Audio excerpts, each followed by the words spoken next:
सा दयालु नहीं प्यारे, प्यारे प्यारे प्यारे, तुझसा दयालु नहीं प्यारे, प्यारे प्यारे प्यारे।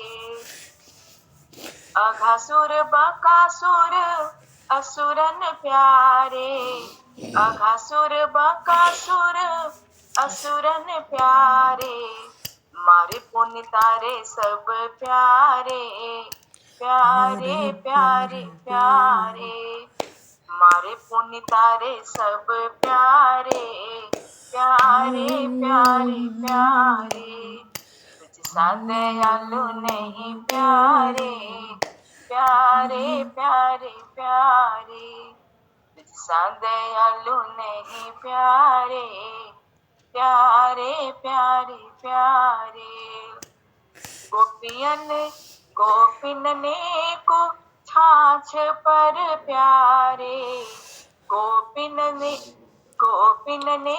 को छाछ पर प्यारे, नाचे थे प्यारे, प्यारे प्यारे प्यारे, नाचे थे प्यारे, प्यारे प्यारे प्यारे, तुझसा दयालु नहीं प्यारे, प्यारे प्यारे प्यारे, तुझसा दयालु नहीं प्यारे, प्यारे प्यारे प्यारे। अंगूठा छाप सखन को प्यारे, अंगूठा छाप सखन को प्यारे, बन गयो घोड़ा प्यारे, प्यारे प्यारे प्यारे, बन गयो घोड़ा प्यारे, प्यारे प्यारे प्यारे, तुझसा दयालु नहीं प्यारे, प्यारे प्यारे प्यारे, तुझसा दयालु नहीं प्यारे, प्यारे प्यारे प्यारे। तुम कृपालु प्रेमिन बस प्यारे, तुम कृपालु प्रेमिन बस प्यारे, अब यूं जान्यो प्यारे, प्यारे प्यारे प्यारे, अब हूँ जान्यो प्यारे, प्यारे प्यारे प्यारे, तुझसा दयालु नहीं प्यारे, प्यारे प्यारे प्यारे, तुझसा दयालु नहीं प्यारे, प्यारे प्यारे प्यारे, तुझसा दयालु नहीं प्यारे, प्यारे प्यारे प्यारे। श्रुति कहे जगत पिता तू ही प्यारे, श्रुति कहे जगत पिता तू ही प्यारे, बने यशुमती सुत प्यारे, प्यारे प्यारे प्यारे, बनो यशुमती सुत प्यारे, प्यारे प्यारे प्यारे, तुझसा दयालु नहीं प्यारे, प्यारे प्यारे प्यारे, तुझसा दयालु नहीं प्यारे, प्यारे प्यारे प्यारे, तुझसा दयालु नहीं, तुझसा कृपालु नहीं, तुझसा दयालु नहीं, तुझसा कृपालु नहीं, तुझसा दयालु नहीं प्यारे, प्यारे प्यारे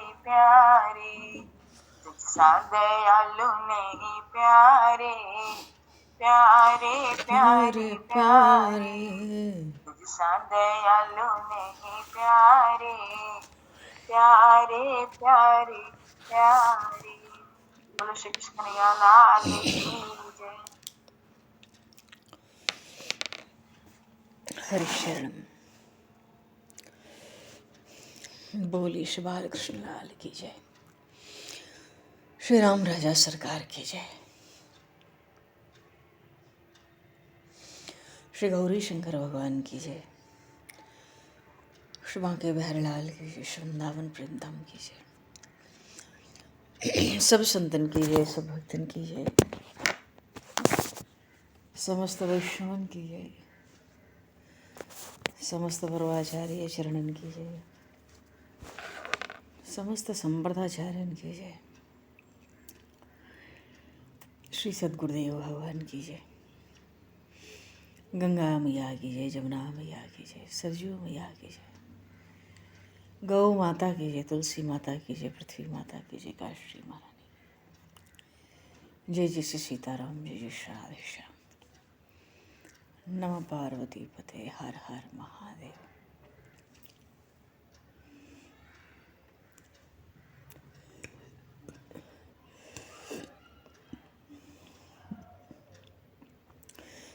अनंत कोटि ब्रह्मांड नायक सर्वेश्वर पूर्ण परात्पर ब्रह्मा, असंख्य कल्याण गुणगण निलय, भक्तवांशाकल्पतरु, शरणागत वत्सल, भक्त वत्सल, दीन बंधु दयासिंधु, भगवान श्री राधा माधव की असीम कृपा करुणा से श्रीमान जी महाराज की परम पावन भावमयी सन्निधि में, महापुरुषों की भावमयी उपस्थिति में एवं आप सभी श्रद्धालु भक्त वैष्णवों की मंगल सन्निधि में मानव जीवन का सर्वोत्कृष्ट फल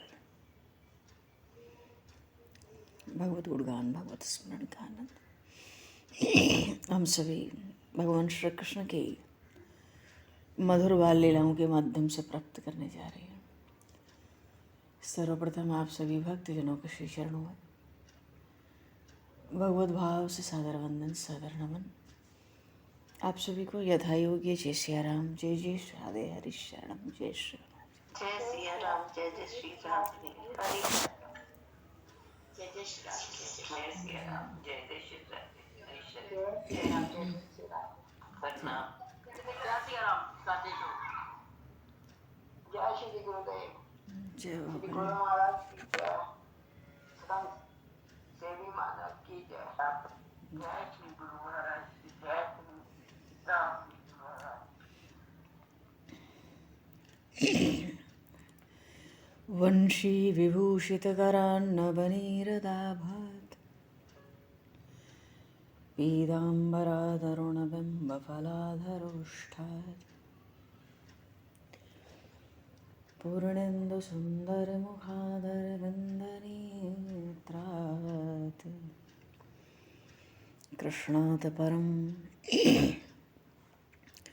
किमपि तत्त्वमहं न जाने, कृष्णात् परं किमपि तत्त्वमहं न जाने।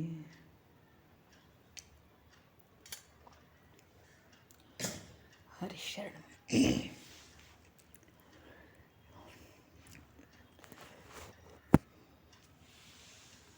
कल मकर संक्रांति का महापर्व है। आज भी लोहड़ी का आनंद है। सबको खूब खूब बधाई और शुभकामनाएं। आज लोहड़ी है, कल मकर संक्रांति है। सूर्य देव मकर राशि में प्रवेश करेंगे। अभी तक दक्षिणायन था, देवताओं की रात्रि थी। जब सूर्यदेव मकर राशि में प्रवेश करते हैं, उत्तरायण लगता है, देवताओं की भोर हो जाती है। 6 महीने के लिए दिन का आरंभ होता है। हमारा एक वर्ष देवताओं का एक दिन होता है। हमारा 6 महीना उनकी सुबह से शाम, फिर 6 महीना शाम से रात। तो दक्षिणायन कल पूर्ण होगा। कल सुबह 9 बजे के आसपास पहले भगवान सूर्य मकर राशि में प्रवेश करेंगे। माघ का महीना भी आरंभ होगा। कल से माघ के स्नान भी आरंभ हो जाएंगे। और आज भी बहुत बड़ा दिन है, पौष की पूर्णिमा है। महाकुंभ के स्नान भी पौष पूर्णिमा के साथ आरंभ हुए हैं। फिर कल के स्नान की महिमा का कोई क्या गुणगान कर सकता है। महिमा पार गुणगान है उसका। और मकर संक्रांति पर तो ब्रह्म मुहूर्त में, हम सबको ज्ञात ही है, ब्रह्म मुहूर्त में स्नान का बहुत विशेष फल है। 10,000 गोदान का फल है। और ब्रह्म मुहूर्त सूर्योदय से 1.5 घंटा पहले लगता है। 6 मिनट और जोड़ लो, 48 मिनट का होता है ब्रह्म मुहूर्त। सूर्योदय के समय से 1.5 घंटा पहले। उस समय स्नान और दान पर ब्रह्म मुहूर्त में स्नान तो कल करना ही करना है।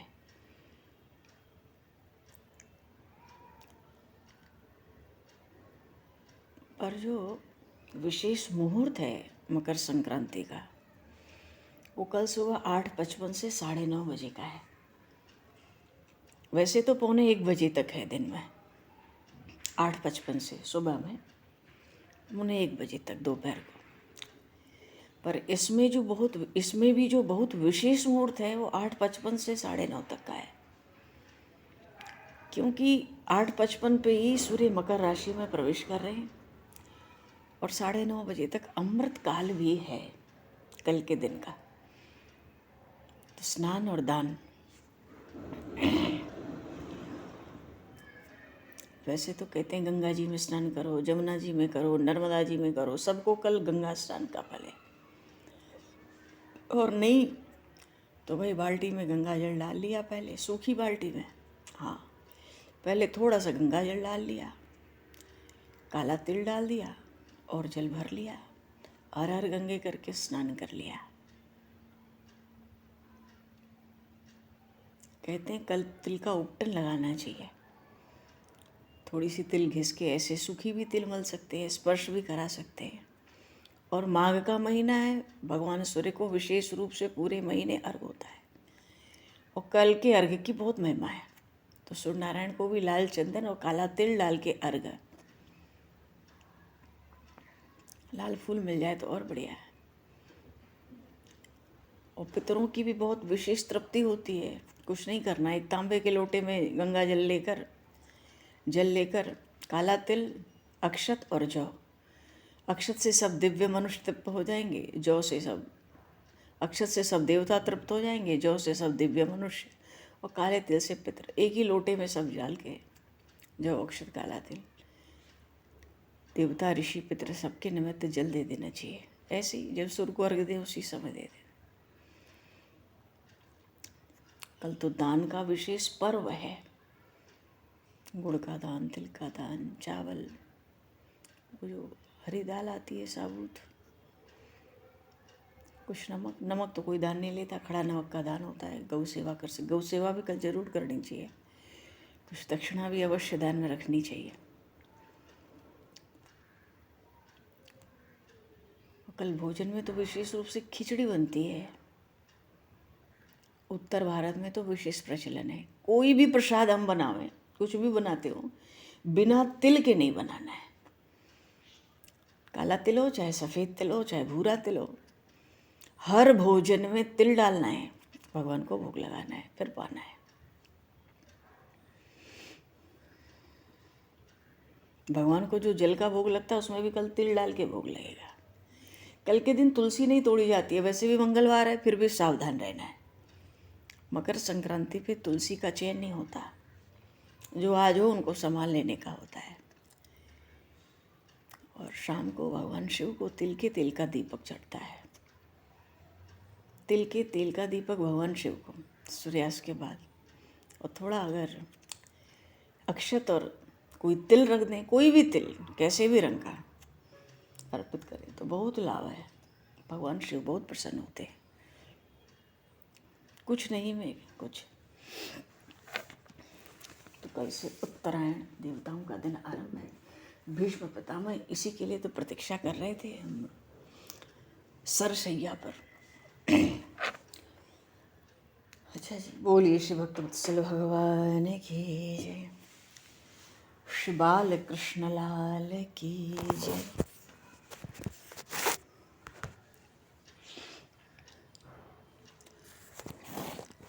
अच्छा,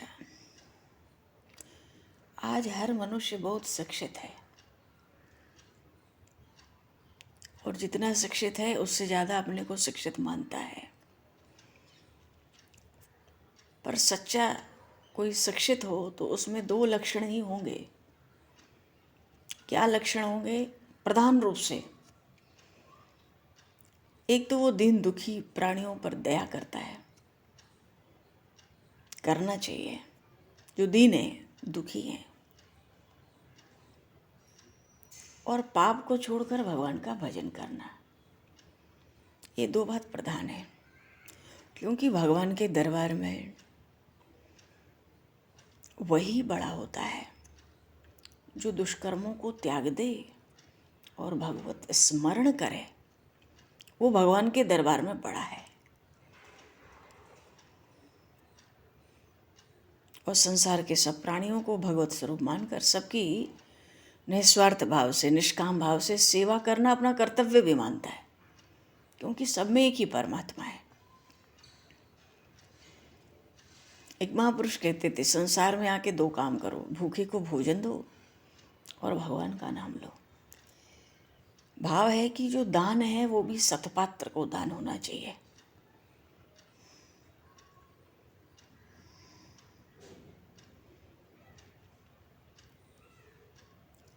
जो कोई भक्त अपना सर्वस्व भगवान को सौंप देते हैं, वही तो जीवन में निश्चिंत होकर एक निश्चित आनंद का उपभोग करेंगे, और वो नहीं करेंगे तो फिर कौन करेगा?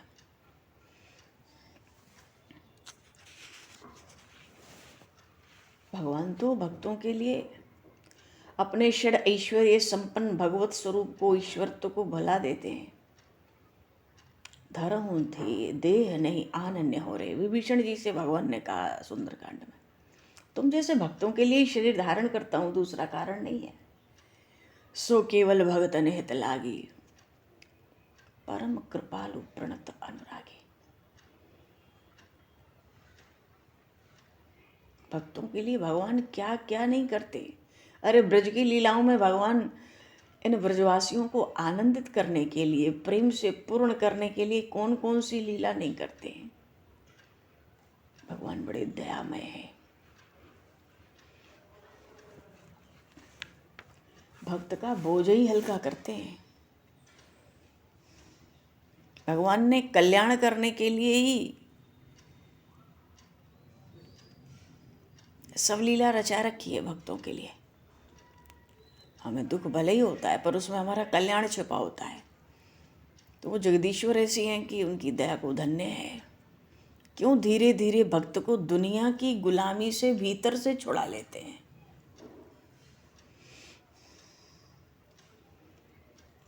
क्योंकि ये जो मोह ममता मैं मेरा है, इसके नशे में जीव परम प्रेममय, परम दयामय भगवान की सेवा भूल रहा है। तो जब भगवान कृपा करते हैं तो दुख में ही उसका ज्ञान होता है कि सच्चा कर्तव्य क्या था। तो भक्त भी सोचता है, प्रभु ठीक है, अब तो आप आशीर्वाद दीजिए। मेरा शेष जीवन का प्रत्येक पल केवल आपकी सेवा में, आपके गुण नाम संकीर्तन में बीते। कैसा सुंदर भाव है।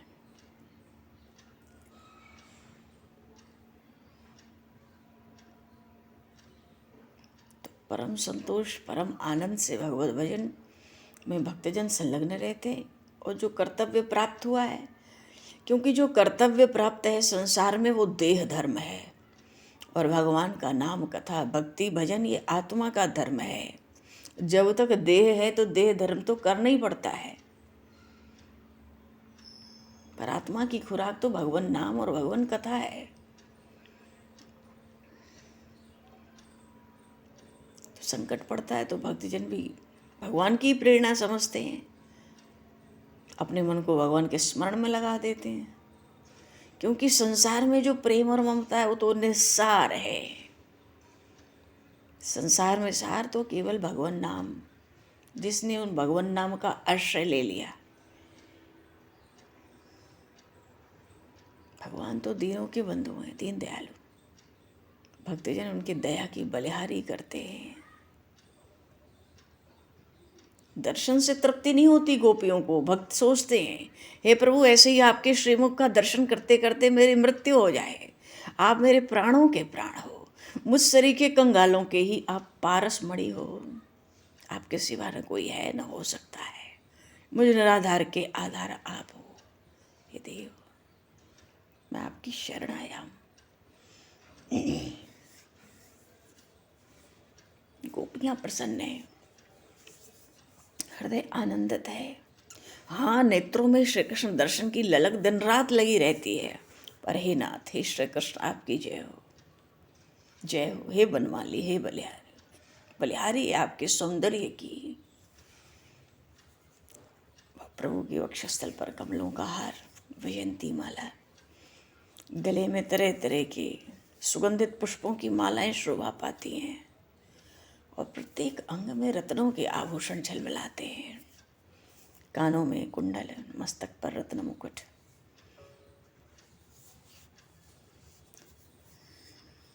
करोड़ों पूर्ण चंद्र की छवि को हरने वाले भगवान का श्रीमुख, नेत्र खिले हुए श्वेत कमल की तरह विशाल नेत्र। नेत्रों के दर्शन से ऐसा लगता है मानो भक्तों को भवसागर से पार उतारने के लिए पुल हैं। और भगवान के जो कर कमल हैं, हस्त कमल, संपूर्ण जगत का कल्याण करने में लगे हैं।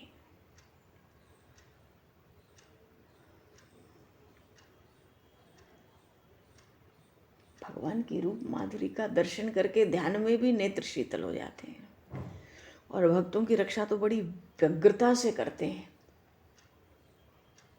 भगवान के कर कमल का आश्रय हो तो किसी को भय नहीं हो सकता कहीं।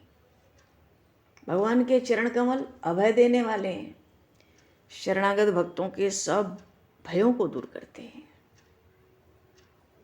तो भक्तजन इन चरण कमलों का त्याग करके कहाँ जाएंगे? भगवान की शरण में पड़े रहते हैं। प्रभु यही कृपा करेंगे, हे दीनबंधु, अपनी सेवा में रहो।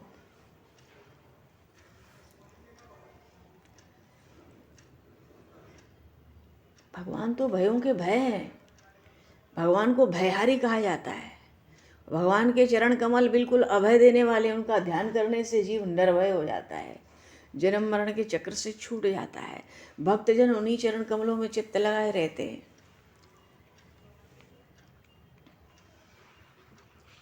भगवान के प्रेमी भक्तों का प्रेम भी भगवान को बड़ा प्यारा लगता है। कोई नित्य भगवान को कीर्तन सुनावे और कभी ना सुनावे, किसी कारण से भगवान को आनंद आता नहीं। वो तो सोचते हैं भाई करताल बजावे, प्रेम में आनंदित होकर मस्त होकर हमारे सामने नाचे गावे तो मुझे आनंद आवे। भगवान तो आनंद सागर है। कैसी भारी करुणा है। क्यों? जिस सुख से भक्तों को आनंद मिलता है उसी आनंद से आनंदित होते हैं। जब भक्तों को खूब आनंद आ जाता है, प्रभु को लगता है मुझे खूब आनंद आ रहा है। क्यों? भक्तों को आ रहा है। तो भक्त के आनंद से आनंदित होते हैं।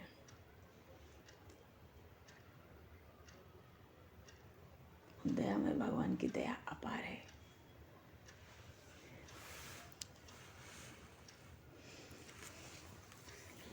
भगवान को कीर्तन तो बहुत प्रिय है।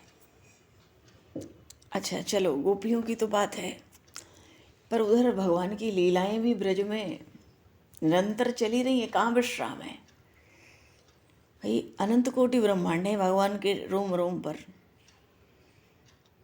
यहाँ जहाँ हम हैं ब्रह्मांड में, इस समय में कोई लीला नहीं है। लीला चिंतन है, भक्तों का कीर्तन है, भगवत स्मरण है, कथा सत्संग है। पर इस समय भगवान का कोई अवतार तो नहीं हुआ। पर जो दूसरे अनंत कोटि ब्रह्मांड है, इस समय कहीं मथुरा की लीला चल रही होगी। किसी ब्रह्मांड में, किसी ब्रह्मांड में गोकुल की लीला चल रही होगी। भगवान की लीलाओं को विश्राम नहीं है। इसलिए कहते हैं ना कि भगवान का नाम रूप लीला धाम ये सब अविनाशी हैं और निरंतर हैं, इनका अभाव किसी काल में नहीं होता। दूसरे सब ब्रह्मांडों में इतनी लीलाएं चलती रहती हैं। काकभूषुंडी जी भगवान के भीतर जाके सब ब्रह्मांड घुमाए, हर जगह लीलाओं के दर्शन थे, पर राम जी का रूप वही था, राम न देखूं आन। सब कुछ अलग ही अलग था सृष्टि हर ब्रह्मांड में, पर राम न देखूं आन। प्रभु तो वही है हर ब्रह्मांड में। कहीं महाभारत की लीला चल रही, हमेशा भगवान की लीलाएं चलती रहती है, उनको विराम नहीं है। नाम रूप लीला और धाम ये अनादि हैं, और कब तक हैं नहीं कह सकते, कोई गणना नहीं कर सकता। और श्रीधाम वृंदावन में तो नित्य ही प्रभु का जुगल सरकार का विहार होता है, नित्य ही रास की भूमि है।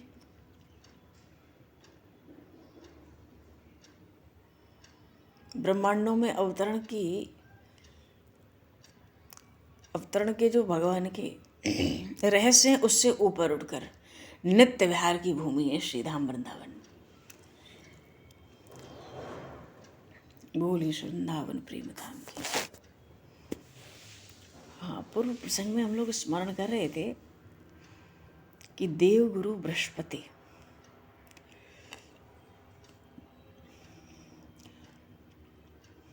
देवगुरु बृहस्पति का प्रसंग था।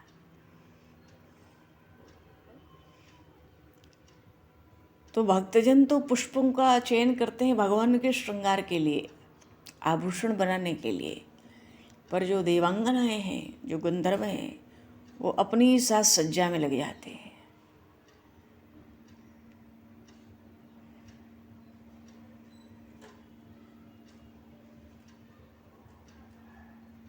कुबेर जी के सेवक लगे हैं पुष्प वाटिका में, उनके भगवान शिव के पूजन के लिए वाटिका लगी है, पर इनको तो व्यसन है ना अपने साज सज्जा का पुष्पों से, ये चोरी कराते हैं। तो जो बढ़िया बढ़िया पुष्प है ना, कोई भी उतार लेता था कुबेर जी की पुष्प वाटिका से, पर कुबेर जी को बुरा तब लगा, कुबेर जी को बुरा तब लगा जब उनकी पुष्प वाटिका से बराबर ही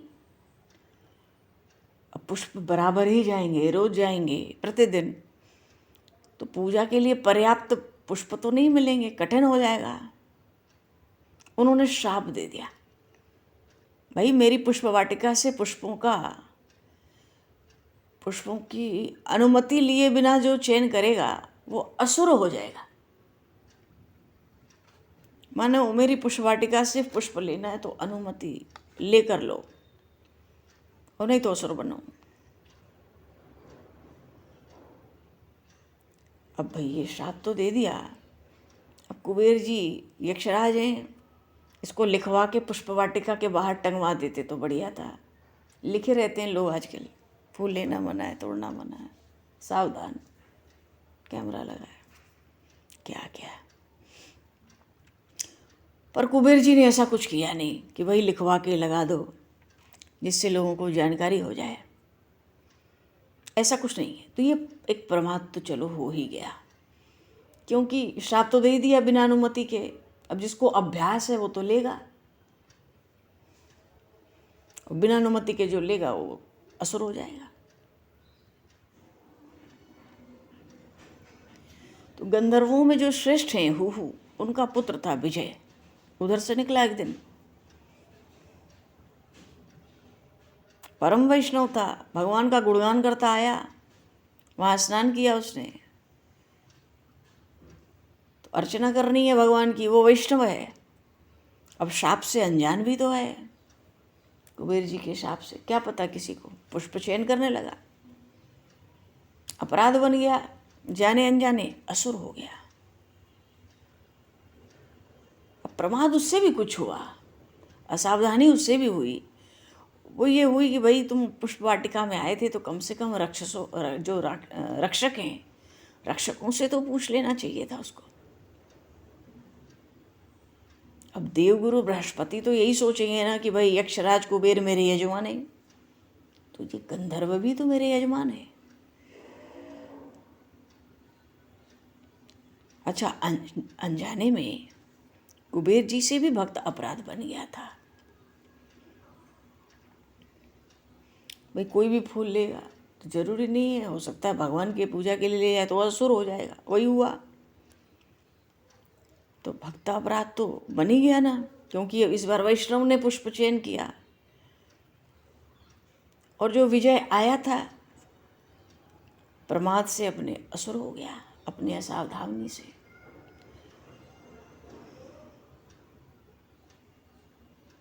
तो पता तो था नहीं। अब कुबेर जी को भी तो अपराध, उनका जो अपराध था श्राप देने का, उसके कारण उस असुर का उत्पात सहने को विवश होना पड़ा। ये जो गंधर्व, श्रेष्ठ गंधर्व का पुत्र था विजय, असुर हुआ ना तो प्रलंब हुआ। तो ये अमरावती में उत्पात कम करता था, स्वर्ग की राजधानी अमरावती, इसका ज़्यादा उत्पात कहाँ था? यक्षपुरी में, कुबेर जी के लोक में उसका उत्पात ज़्यादा था। तो जितने यक्ष थे पीड़ा होती थी उनको।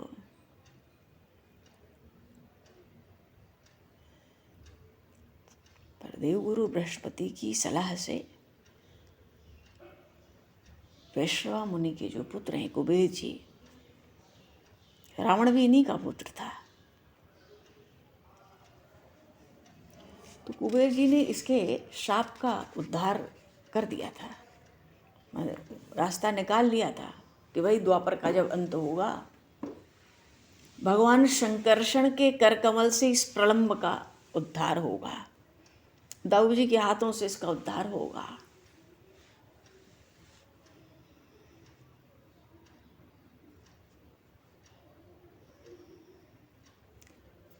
पर असुर हो गया तो फिर वासना बढ़ गई, प्रबल हो गई।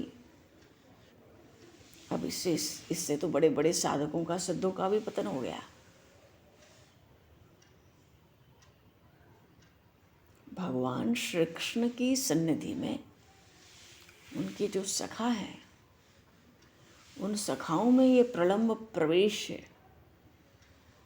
पा जाता है।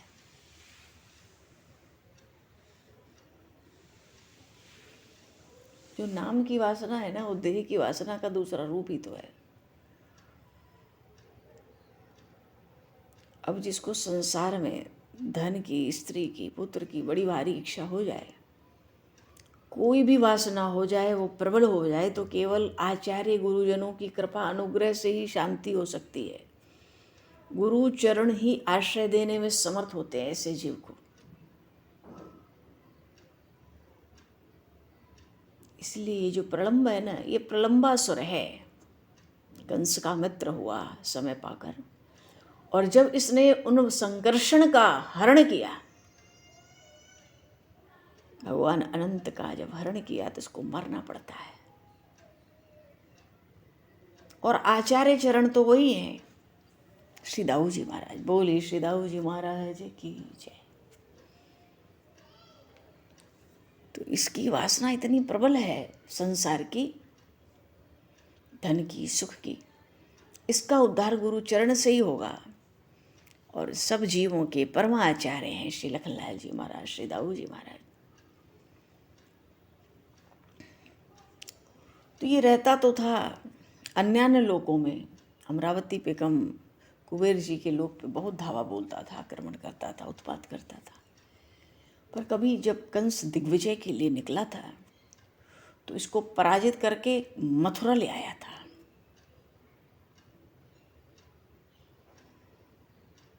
और उस कंस ने प्रलंबासुर को वृंदावन जाने की प्रेरणा दी थी।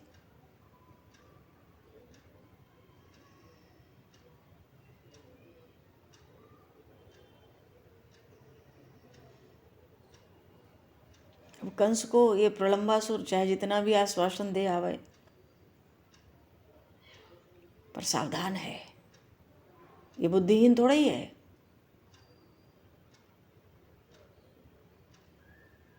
पहले का गंधर्व था ना, तो अनजाने में उसके शरीर से जो गंधर्वों के शरीर के संस्कार होते हैं वो मालूम पड़ते थे।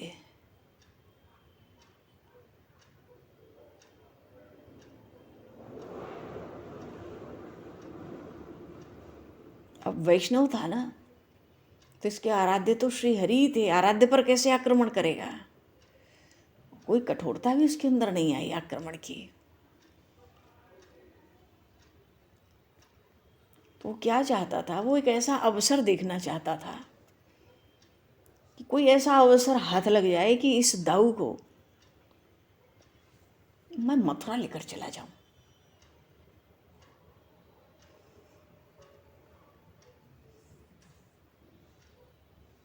यही मनोरथ था उसका।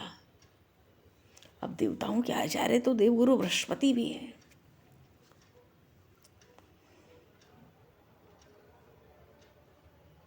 तो प्रलंब तो असुर है ना, अब तो कुछ पाखंड तो करेगा ही आके।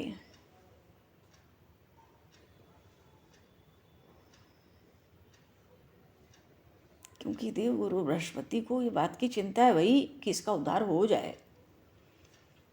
देवताओं के आचार्य है ना, गंधर्व ये देवता ही तो था, वैष्णव भी था ऊपर से।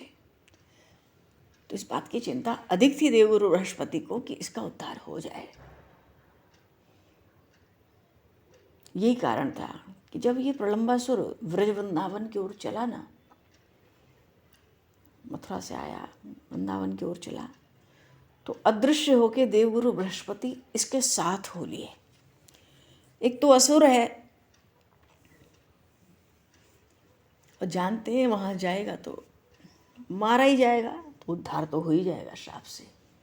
यजमान है ही अपना, तो जब तक उद्धार न हो जाए थोड़ा इस पर भी दृष्टि रखना बहुत आवश्यक है।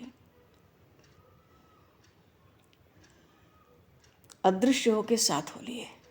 पर भैया वृंदावन पहुंचकर मनुष्य अपने को ही भूल जाता है, तो देवगुरु बृहस्पति क्या कोई अपवाद बनेंगे? नहीं।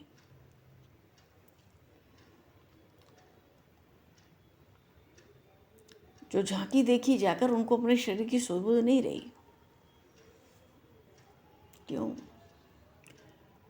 बालकों के साथ कन्हैया की लीला चल रही थी, खेल चल रहा था बाल सखाओं के साथ।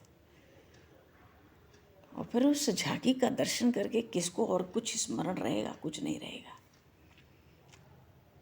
अद्भुत खेल।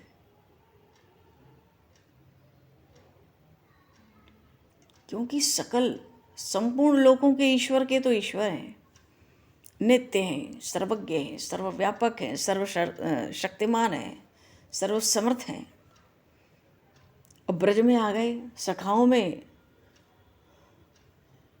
सखाओं के बीच में अपने को ऐसे दिखा रहे हैं। ये देवगुरु बृहस्पति देख रहे हैं, मानो उनके पास समझ सबसे कम है, बुद्धि सबसे कम है, बचपना सबसे ज़्यादा है। तो अपने आप में ऐसा खेल खेल रहे हैं मानो सबसे मोटी बुद्धि का तो मैं ही हूँ यहाँ।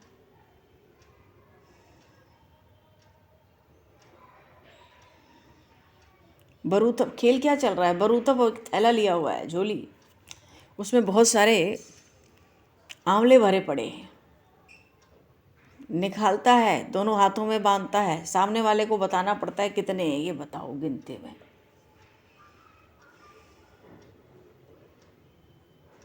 और दाऊ जी बराबर ऐसा ही हो रहा है। जब दाऊ जी से पूछता है तो वो बिल्कुल सही संख्या बताते हैं। देवगुरु बृहस्पति देखते हैं श्री कृष्णचंद्र आगे आए, मैं बताऊंगा। जो वरूतप है वो विवाद से बचना चाहता है। इसकी बुद्धि तो मोटी है, ये क्या बताएगा? तो विवाद होगा, फिर ये लड़ेगा, खींचेगा, इसके मन की नहीं होगी तो उत्पात करेगा यहाँ कुछ। तो वरूथप ने सोचा ये आ गया बीच में, कन्हैया कहता है मैं बताऊंगा। वरूथप ने तुरंत कह दिया तू पीछे बताना। मानो कुछ देर तो खेल होने दो, बताएगा गलत, मानेगा है नहीं, फिर झगड़ेगा। और दाऊ सही बता रहा है तो और इसको दुख होगा, खींचेगा, बहुत बहुत खींचता है। इसको कोई कह दे कि तू गलत है, तेरी गलती है, तो इसको सहन नहीं होता। तो वरुथप ने सोचा इसके साथ, कन्हैया के साथ कौन विवाद में उलझे, तुम पीछे बतलाना। इसको मालूम है ठीक संख्या कभी भी ये नहीं बता सकता, बुद्धि कम है ना, और फिर झगड़ेगा।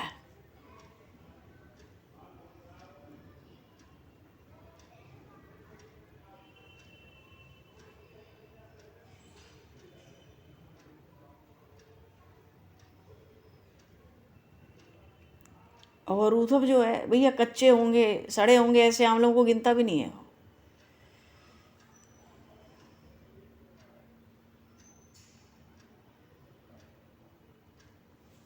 कोई ठीक संख्या ना बता पावे तो वही नेत्र बंद करेगा, औरों से पूछना नहीं पड़ेगा। और ये कन्हैया, ये तो नेत्र बंद करे उसमें भी झगड़ा है। क्यों? अगर ये नेत्र अपने बंद करेगा तो जो अंगुलियों का जोड़ है या अपने वस्त्र को हटाकर देखे बिना मानेगा ही नहीं। बुद्धि कम है, चतुराई बहुत करता है, उछलता बहुत है।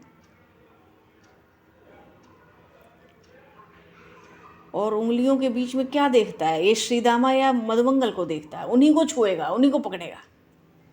और दाऊ दादा को तो कभी छूता ही नहीं। तो अंशु देवप्रस्थ को भी सब टाल देते हैं, क्योंकि छोटे छोटे सखाओं को ये प्रसन्न रखना चाहता है। तो जो होशियार बनते हैं उन्हीं को पकड़ता है, एक तो श्रीदामा और दूसरे मधुमंगल। अब भद्र कितना भी पास हो, सुबल कितना भी पास हो, ये नंदन छुएगा नहीं। श्रीदामा को ढूंढेगा और फिर झगड़ेगा, और जब झगड़ेगा तो तोक आ जाता है इसका समर्थन करने के लिए। ठीक कहता है कन्हैया, और तू गलत बोलता है, तू बुरा है, भाग जा, जा घर जा, ले जा अपनी गैया, जा ढूंढ। तो को भले कुछ न समझ में आवे कि क्या प्रसंग है, क्या बात है, कन्हैया का पक्ष लेने आ जाएगा, खड़ा हो जाएगा।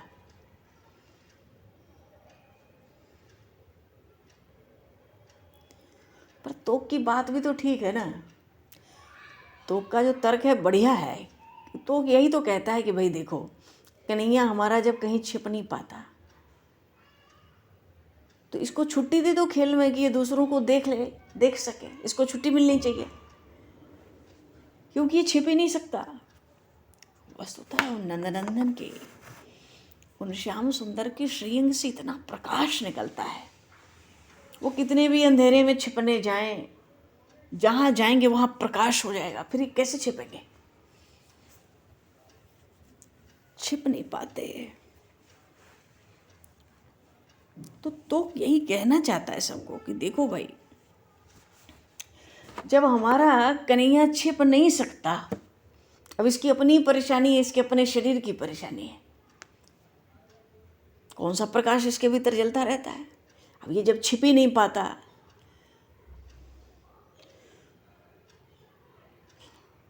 कोई कितने अंधेरे में छिपा हो, कन्हैया जाएगा उस जगह में प्रकाश हो जाएगा, देख ही लेगा, वो लड़ेगा उससे। अच्छा, ये सब लीला देवगुरु बृहस्पति देख रहे हैं।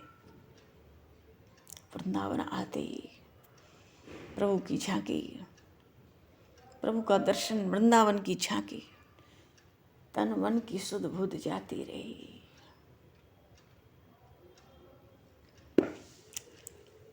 बड़ा सुंदर प्रसंग है ये, पर अभी तो समय को दृष्टिगत करते हुए बोली श्री नंदनंदन श्याम सुंदर भगवान की जय। अभी खेल आगे होने दो, प्रलंबासुर का वध है। और वस्तु तो इसको दाऊ जी की आवश्यकता है, इसका उद्धार वहीं होना भी चाहिए। श्री नंदनंदन श्याम सुंदर भगवान की जय, श्यावर रामचंद्र भगवान की जय, श्री गौरी शंकर भगवान की जय, सब संतन की जय, सब भक्तन की जय, सतगुरुदेव भगवान की जय। समय को दृष्टिगत करते हुए आज यहीं पर